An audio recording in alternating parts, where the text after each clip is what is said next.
विकसित भारत कैसे होगा जब अगर देश का नौजवान विकसित नहीं होगा, देश का किसान खुशहाल नहीं होगा, ना इसमें नौजवान है ना किसान है, तो विकसित भारत कैसे हो जाएगा। पार्लियामेंट में बजट रजू करने वाले हमारे वित्त मंत्री जी को अभिनंदन देता हूँ। ये बजट विकास लक्ष्य बजट है, गरीब लक्ष्य, किसान लक्ष्य, युवा लक्ष्य, महिला लक्ष्य। जो इंडिया है वो जैसे स्पोर्ट्स को लेकर काफ़ी इवेंट्स जो है वो होल्ड कर रहा है, लेकिन पोल्यूशन के स्तर को लेकर हमेशा चिंता जो है वो इंटरनेशनल स्तर पर भी जताई जाती है। हमारे साथ इमरान जी हैं। सर, ये जो बजट आया है, बताया जा रहा है 2047 विकसित भारत का बजट है। विकसित भारत कैसे होगा जब अगर देश का नौजवान विकसित नहीं होगा, देश का किसान खुशहाल नहीं होगा, ना इसमें नौजवान है ना किसान है, तो विकसित भारत कैसे हो जाएगा जब नौजवान और किसान दोनों गायब कर दिए।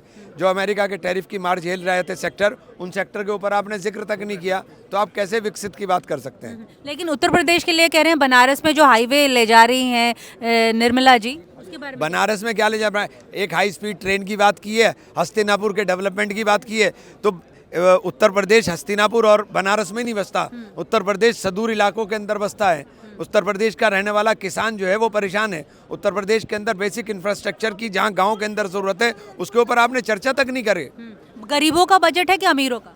ये तो सिर्फ चंद लोगों का बजट है, चंद उद्योगपतियों का बजट है, ना अमीरों का है ना गरीबों का है। और एक अगर आप 10 में से कितने अंक दें? 0। हमारे साथ मांडविया साहब हैं। सर, आज 9th बजट पेश किया निर्मला सीतारमन ने, तो आप अगर 3 फोकस एरिया बता सके मोदी सरकार के तो बता पाएं। मैं सबसे पहले तो आदरणीय प्रधानमंत्री जी और कंटिन्यूस नवविवार पार्लियामेंट में बजट रजू करने वाले हमारे वित्त मंत्री जी को अभिनंदन देता हूँ।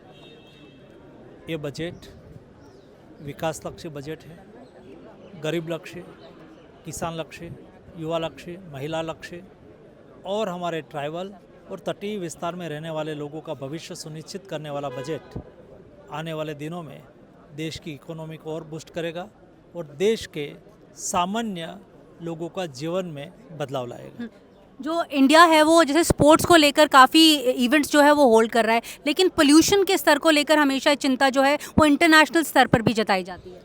आज जो प्रधानमंत्री जी हमारे वित्त मंत्री जी ने बजट घोषणा में स्पोर्ट्स के लिए बात कही है, मैं वित्त मंत्री जी को अभिनंदन देना चाहूँगा कि खेलो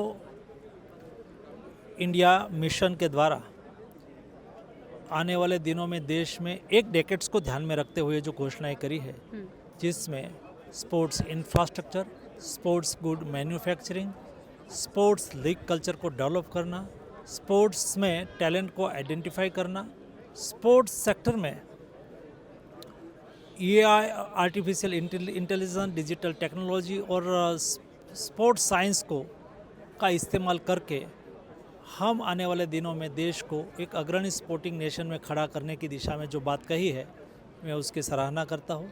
साथ में देश में स्पोर्ट्स गुड मैन्युफैक्चरिंग एक बड़ा विषय है, क्योंकि आज हम स्पोर्ट्स इक्विपमेंट को इंपोर्ट करते हैं, वो देश में ही बने, देश में उसकी डिज़ाइन बने, देश में उसके ऊपर रिसर्च हो और देश में इक्विपमेंट मैन्युफैक्चरिंग हो, उसकी दिशा में भी जो आज उल्लेख करा है, मैं मानता हूँ कि आने वाले दिनों में भारत एक स्पोर्ट्स गुड मैन्युफैक्चरिंग का हब बनेगा। लास्टली गुजरात के लिए सर, सर